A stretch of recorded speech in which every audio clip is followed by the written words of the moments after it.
lifestyle, which is, and my wife's, which is kind of different in that every 4 months for the past going on 14 years now, we go to Virginia and spend 4 months there, then jump in the truck and come back here for 4 months. We've crossed the country 51 times. And the only people I think that can beat our record is probably over-the-road truck drivers. But in the process of doing that, we take the same route all the time. And you see these markers, Lewis and Clark Trail, Pony Express, whatever.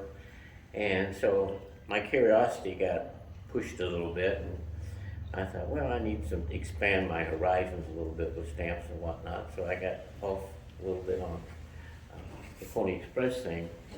The thing that really did it, however, is that my wife's great-grandfather worked on Buffalo Bill's ranch on the North Platte in Nebraska, right around Ogallala. And she had some materials that belonged to him that probably at least were related to the time era. I won't say they actually belonged to him, but they probably didn't, but they belonged to the time era. And she said, well, I've got a quirt, a writing quirt. If you see a picture of the Pony Express on a book or something, the writer's always got a writing quirt around his wrist. And these were very elaborate pieces of leather work. And this is a quirt that was made by her great-grandfather when he was working on Buffalo Bill's ranch. And I'll pass it around. Were those used to encourage the horse to go faster? Basically a whip. What's the name for it? Quirt, Q-U-I-R-T. Quirt, a writing quirt. If you saw Lonesome Dove, which is our generational production, there's a scene in there where they use a writing quirt to beat the bad guy with. The Pony Express was a very short-lived experience in postal history. It was never part of the postal system at all, strictly a private enterprise. And it started in April 3rd, 1860, and ended in October of 61. So about 19 months was all that it was in existence. It was a money-losing deal from the start. The original investors, of which there were 3, they invested $700,000 and they lost $200,000 in the process.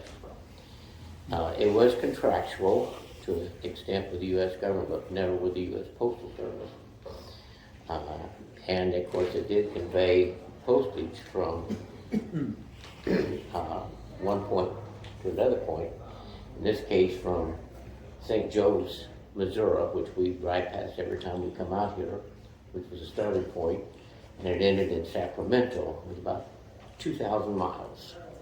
Hey, Mark. Yeah. Kind of looked like there was a branch off to the Bay Area. There were several branches, and one took off to Pikes Peak and so forth. The thing that really initiated this whole process was that in 1849, of course, gold was discovered in California, and over 300,000 people, prospectors, in 1 year's time migrated from all parts of the country to California. And this created a need for better communication. In 1850, California became the 31st state. All right. The main pusher, however, was the oncoming Civil War. We, at that point, had a stage route, the Butterfield stage route, which crossed the country to California. Unfortunately, it took 20-something days for that stage to make the route all the way across, and it had to go through what was soon to become Confederate territory. And they knew that this was going to nix any communication by mail once the Civil War broke out. So the Civil War was really an impetus for this, California was wavering between becoming a slave state and not. And they were kind of sitting back waiting for the election, presidential election, to see if Lincoln was going to be elected or not.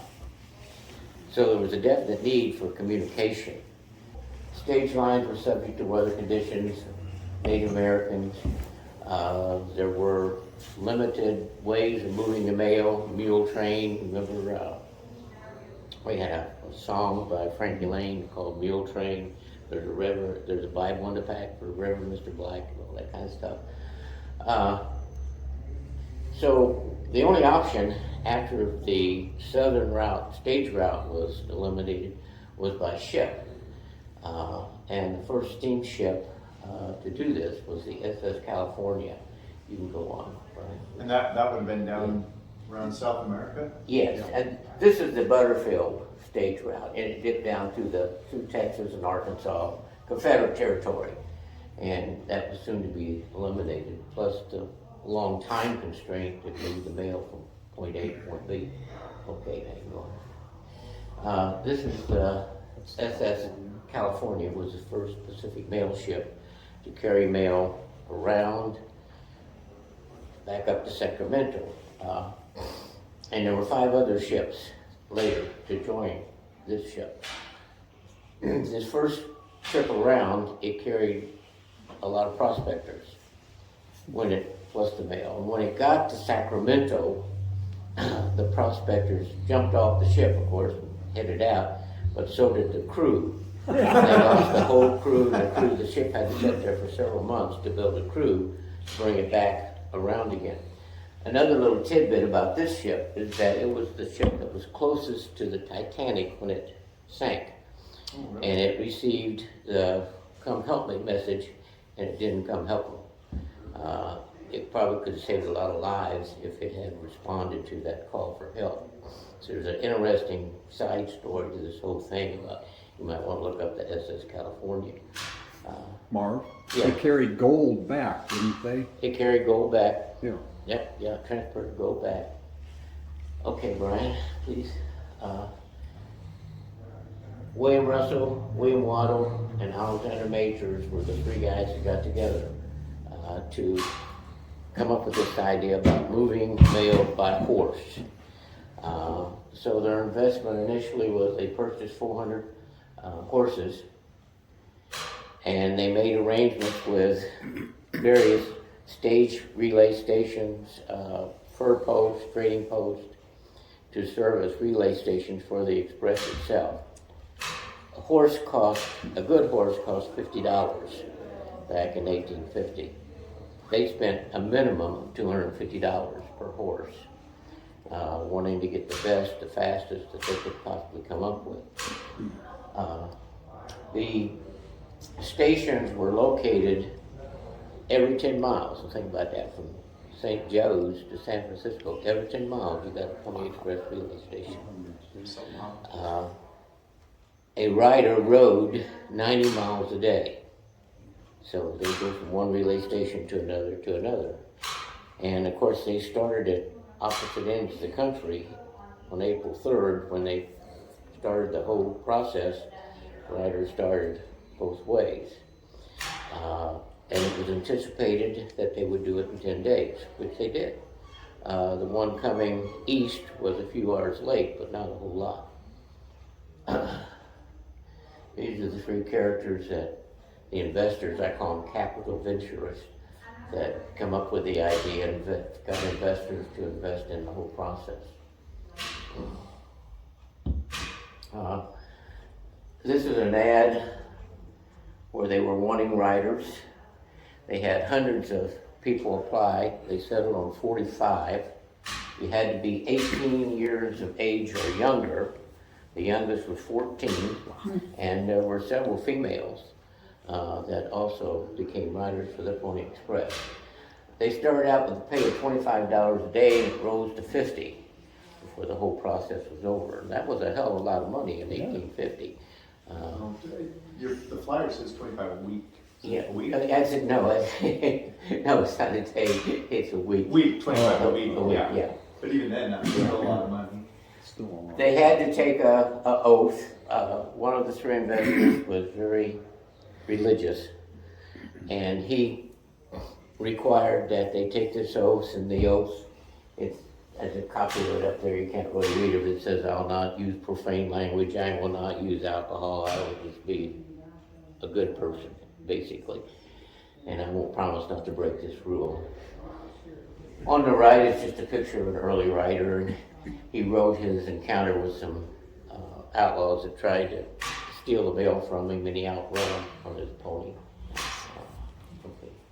Now, do you know why they set a limit of 18 years? Why now? The 18-year age limit? That was. They wanted orphans, actually. In fact, here's a book that says orphans preferred. They knew it was dangerous. Yeah. Young people were always reckless. Okay. You know, that's why we have 18-year-olds in the military. You know, the actual before the Express began, it was an outgrowth of something called the Central Overland California and Pikes Peak Express, which is a line that ran from California or from Colorado to California. And Wallace, who was one of the investors, owned this company. It eventually became, first it wasn't called the Pony Express, at first it was called the Central Overland Cal and Pikes Peak Express, and they changed it to Pony Express. And that's basically what I said earlier. Each rider rode 75 to 100 miles, total time 10 days.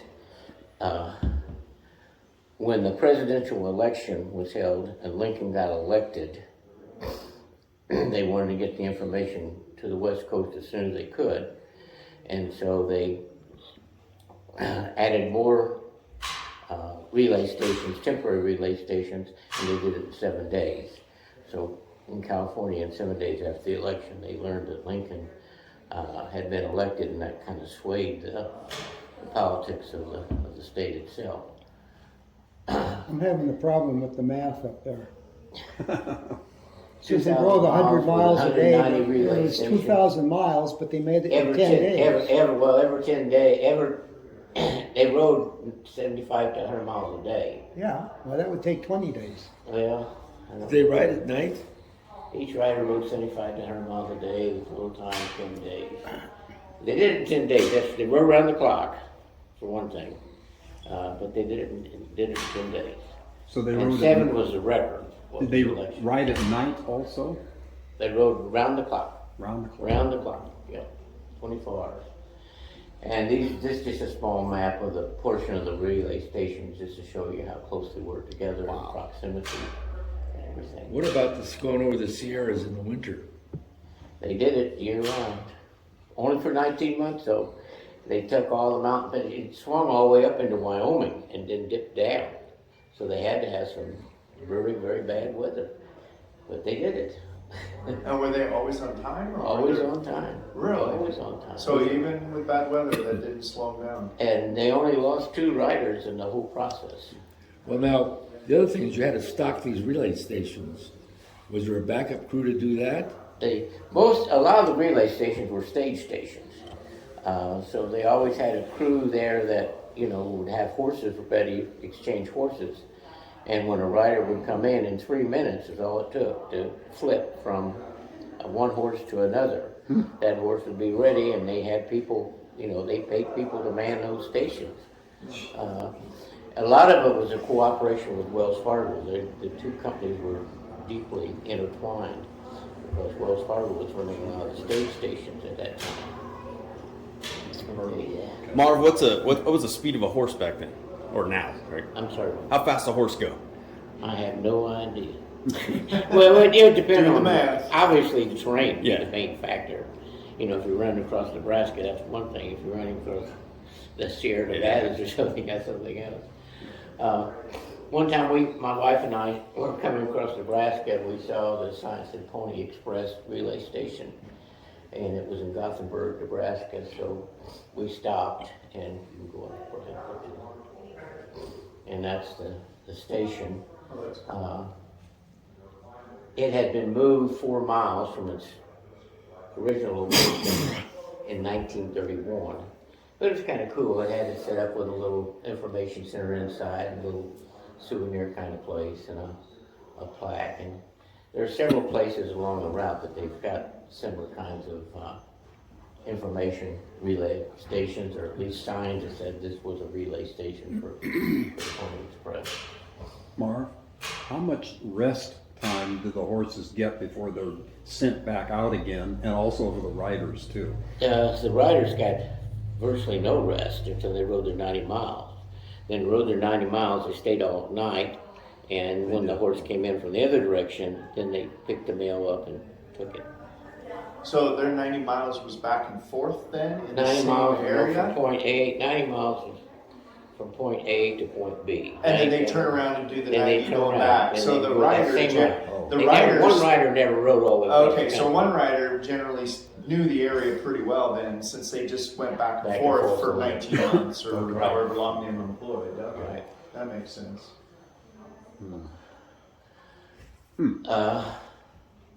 They carried letters, they carried telegrams, a lot of telegrams, because the telegraph was in existence, it just wasn't intercontinental.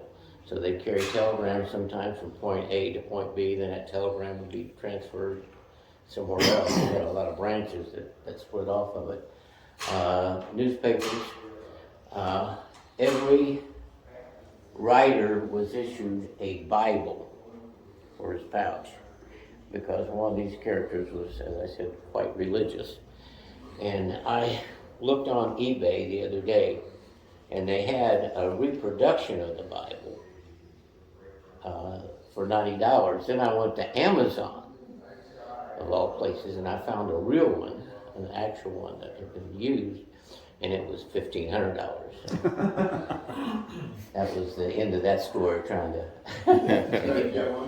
This is the pouch. The pouch set over the saddle, and the rider actually sat on the pouch. It was called a cohila, and it had 4 pockets, 2 on each side, and they had a little padlock that went in each of those pockets. And I'm sure that's probably a reproduction there. It cost $5 to carry a letter from Missouri to California. $5 was a lot of money back in the 1860s. The letter was written on very thin paper and wrapped in oilskins to keep it from getting wet and whatever. At the end, it actually operated as a mail route, but only in the final 4 months of existence. When you sent a letter by Pony Express, you also had to use U.S. postage. You had to have a U.S. postage stamp on it. At that time, it was a 10-cent stamp required. So if you see a cover for the Pony Express, it'll always have the U.S. postage stamp canceled, and then it'll have the carrier stamp, the carrier being either Pony Express or Wells Fargo. Then you're gonna show us all your pony covers, right? Yeah. Okay.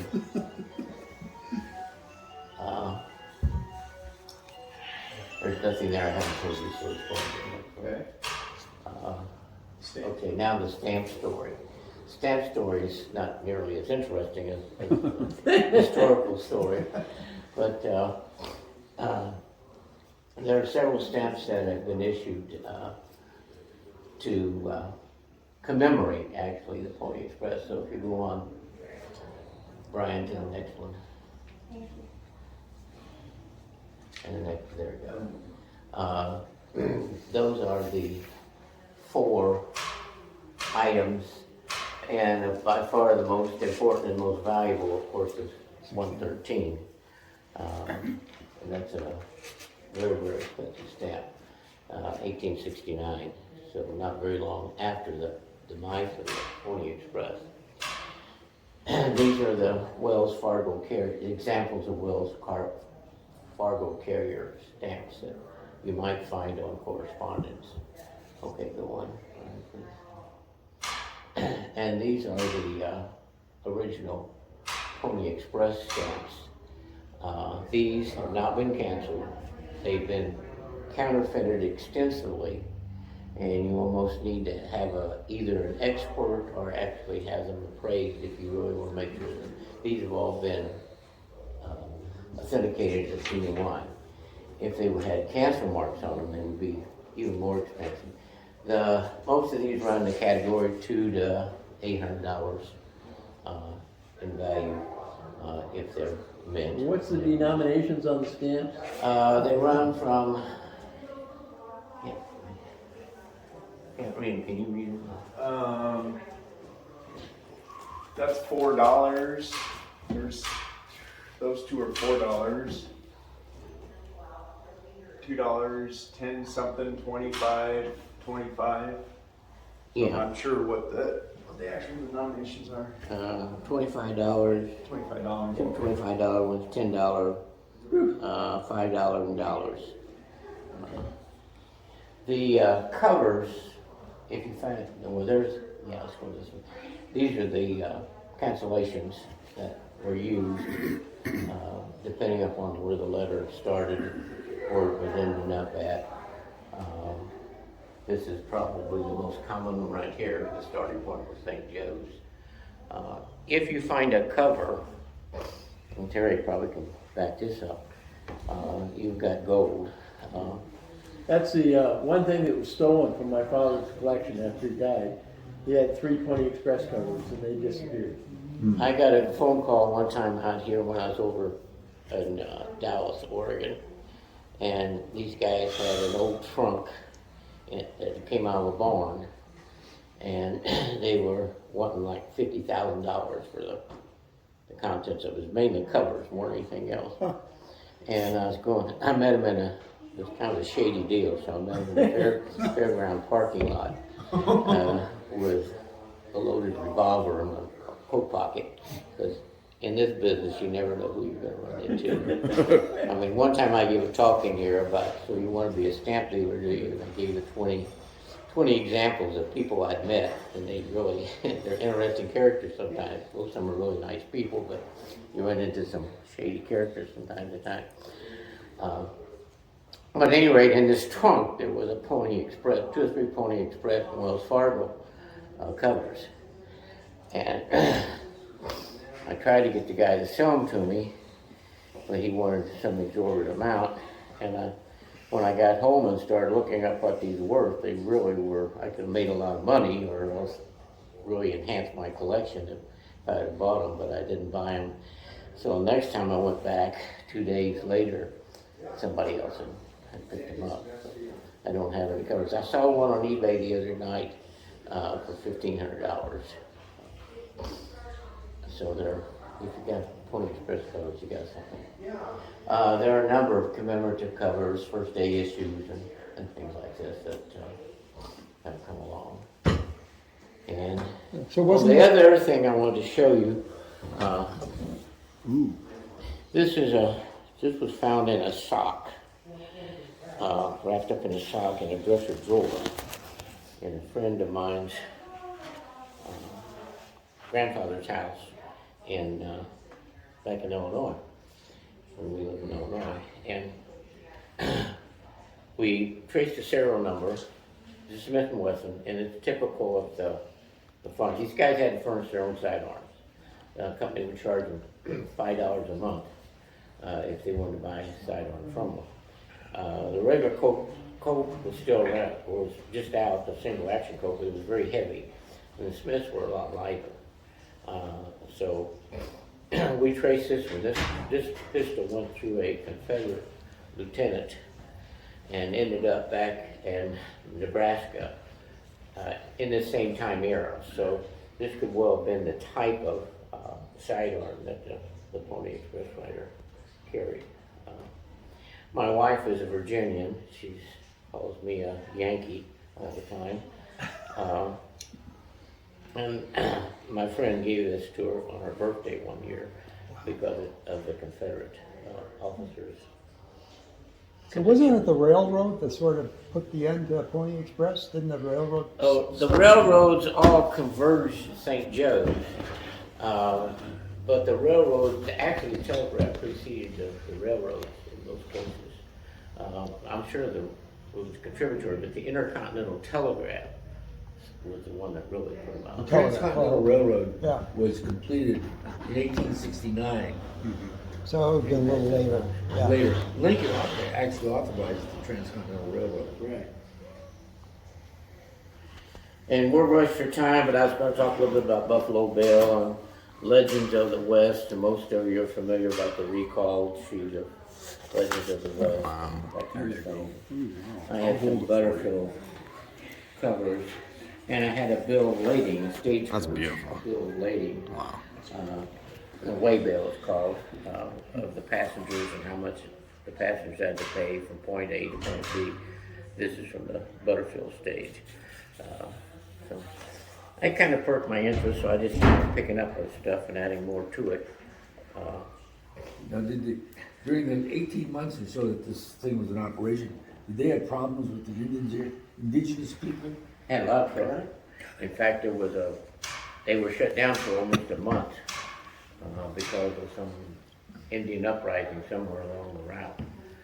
Yes, they had a lot of trouble.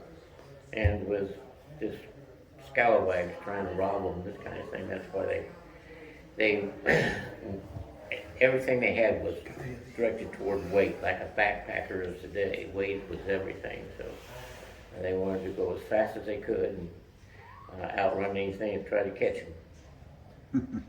So one time I wanted to add in the presentation, one time I had the opportunity to go through San Francisco, and there's a Wells Fargo museum near the waterfront in San Francisco. And if you go in there and go upstairs, there are slide outs, and there are hundreds of Wells Fargo covers, Pony Express covers in there. Somebody, a huge collector, has his collection residing in that museum. A lot of bugs. So if you ever get to San Francisco and want to see some covers, the museum's awesome because it's got tons of other stuff. It's on Montgomery Street, and it has a stagecoach right in the window. Yes, has a stagecoach in the window. I mean, it was neat. Kids loved it. But I remember going upstairs and getting to look at a bunch of covers, and there were hundreds of them there.